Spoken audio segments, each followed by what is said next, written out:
Halo, sekarang saya mau share. Terima kasih sudah menonton. Saya mau share bagaimana cara pengelolaan dananya ya. Jadi dananya itu kan 500 juta untuk membangun semua fasilitas tersebut, termasuk taman, termasuk sudah untuk aerasi gitu ya.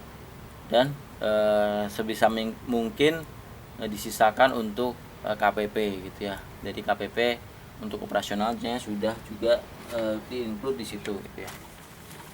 Oke.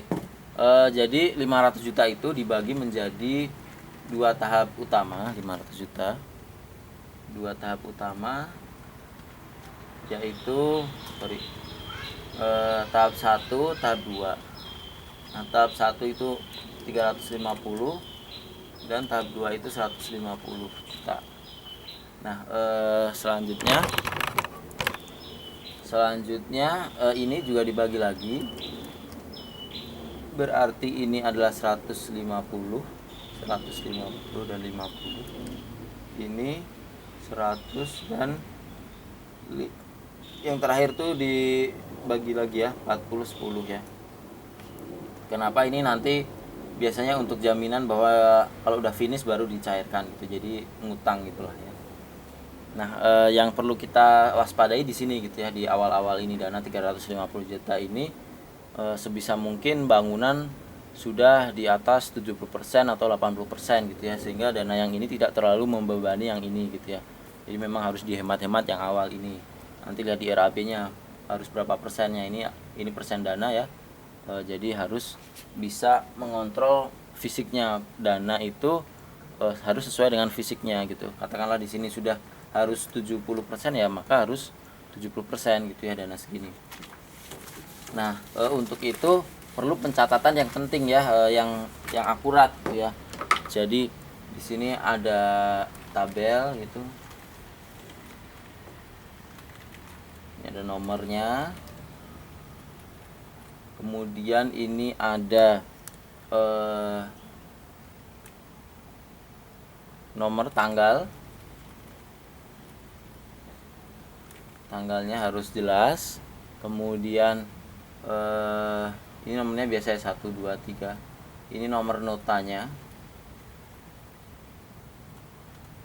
Kemudian ini keterangannya apa. Kemudian di sini keterangannya apa sudah. Lalu ini misal uang masuk UM gitu ya, uang masuk. Ini uang keluar. Di sini saldo. Ya, kelihatan ya. Saya ulangi, tanggal, nomor nota, keterangan, uang masuk, uang keluar, saldo. Contoh tadi ya 150 juta awal turun gitu ya, berarti tanggal katakanlah 2 Maret 2000 misal 2022 gitu ya, teman-teman mengerjakannya. Lalu nomor notanya berapa? Berarti 01. Keterangannya apa? Uang masuk ya, berarti UM, uang masuk itu. Kemudian ininya dari mana? Dari bank. Kan ada dari swadaya juga ya. Kalau swadaya masyarakat ditulis juga. Berarti kalau dari swadaya 01 UM, uang masuk, strip SWA swadaya. Kemudian nama KSM-nya misal Maju Jaya gitu ya, MJ gitu, Maju Jaya. Kemudian bulannya bulan 3 tahunnya 2001 gitu. Keterangan di sini uang APBN tahap 1, rinciannya yaitu yang A ya, kan tadi ada ABC 150 150 baru 50 juta. Uang masuk berapa? 150 juta gitu ya. Uang keluar nggak ada. Saldonya berarti masih 150 juta. Terus hari kedua udah katakanlah beli material ya, katakanlah beli materialnya apa aja langsung dirinci di situ, di sini ya, semen misal apa, ini apa, ini apa, ini apa gitu. Nah, ini misal mau dijadikan satu penomoran berarti misal 02 gitu ya, uang keluar. Kemudian M itu material gitu. Kemudian Maju Jaya bulan 3-nya 2001. Saya beli material. Apa aja dirinci silahkan di sini sesuai dengan nomornya ya. Beli material 1 gitu ya. Nanti kan beli material 2, 3, 4 jadi urut gitu. Nah, ini di keluar ya, di sini berarti uang keluar dirinci satu-satu. Kemudian jumlah totalnya berapa? Katakanlah beli material saja udah habis 50 juta gitu ya. 50 juta berarti saldo sekarang di sini sisa 100 gitu ya. 100 juta. Besok lagi apa? Upah. Berarti 03 uang keluar, U untuk upah dan selanjutnya. Berapa pekerja, berapa tukangnya. AOK-nya berapa atau uang kerja per hari ya. Jadi hari orang kerja HOK tuh. Jadi misal katakanlah dalam 1 minggu gitu ada 2 tukang HOK misal 2 tukang, dia kerjanya 6 hari ya, berarti 6 HOK. Totalnya dalam 1 minggu itu tukangnya berarti 12 HOK untuk tukang. Nah, satu tukangnya dihargai berapa HOK-nya? HOK-nya katakanlah 100, yang sekarang 140.000 gitu. Untuk memudahkan katakanlah 150 gitu ya. 12 kali 150 sama dengan berapa? Untuk pekerja katakanlah 110, berarti kerjanya misal ada 4 kali 6 hari kerjanya gitu. Berarti 24 kali 120 misalnya 110. Gitu. Jadi muncul ini. Nah, ini dimasukkan ke sini ya, dikali 6 kali 6 juga. Ini 4, ini 2, pekerjanya 4, tukangnya 2. Totalnya berapa di sini? Ngurangin lagi, misalnya tinggal sisa 30 juta.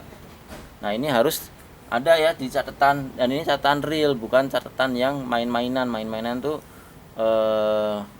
belinya berapa, ini berapa. Ini teman-teman TFL harus punya catatan real gitu yang dikeluarkan KSM. Karena kalau cuma catatan mainan, maksudnya catatan mainan tuh yang catatan sesuai RAB itu kan disusun dulu rencananya, baru ada realisasinya. Realisasi ini yang teman-teman harus paham gitu, karena itu untuk meng-cross check dengan RAB gitu. RAB katakanlah itu tidak dipakai lagi gitu, yang kita pakai adalah harga real yang hasil dari diskusi dengan toko material tadi gitu, sehingga kita tahu gitu 30 juta tuh memang benar-benar ada uang 30 juta yang di KSM. Jadi kita benar bisa memonitoring uang yang dipegang KSM tuh berapa gitu.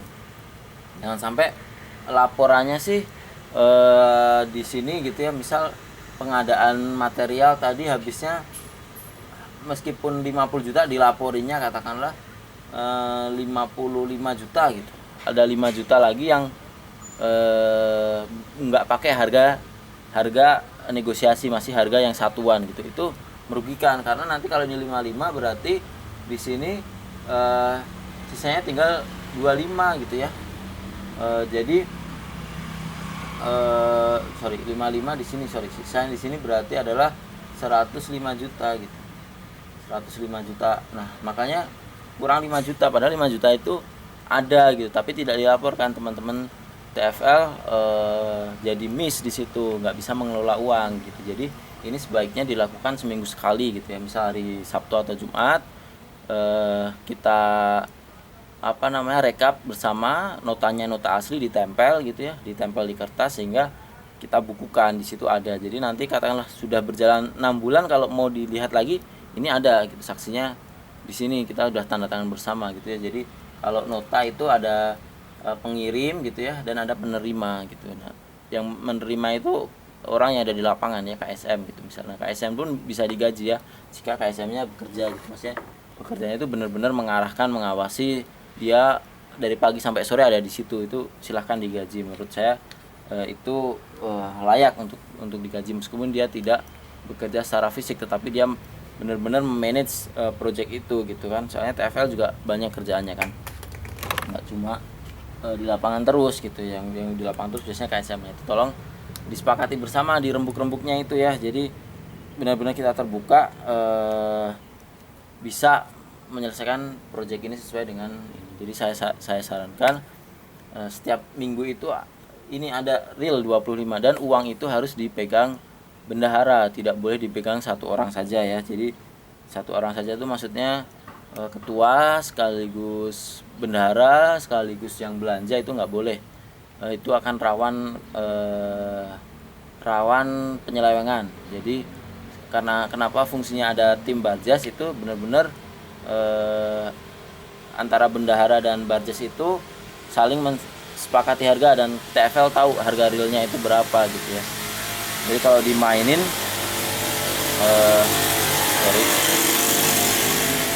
kalau dimainin harganya kita tahu juga gitu. Nah itu saja dari saya. Dan tukang ini borosnya biasanya di tukang ini ya, jadi tolong benar-benar bisa dikontrol. Kalau bisa kerjanya gercep, kalau nggak bisa ya udah seminggu itu kita cari tukang yang lain gitu, benar-benar yang bisa dipercaya gitu. Dan kalau bisa warga lokal, karena kita pengen memberdayakan warga lokal. Saya rasa itu dulu. Thank you.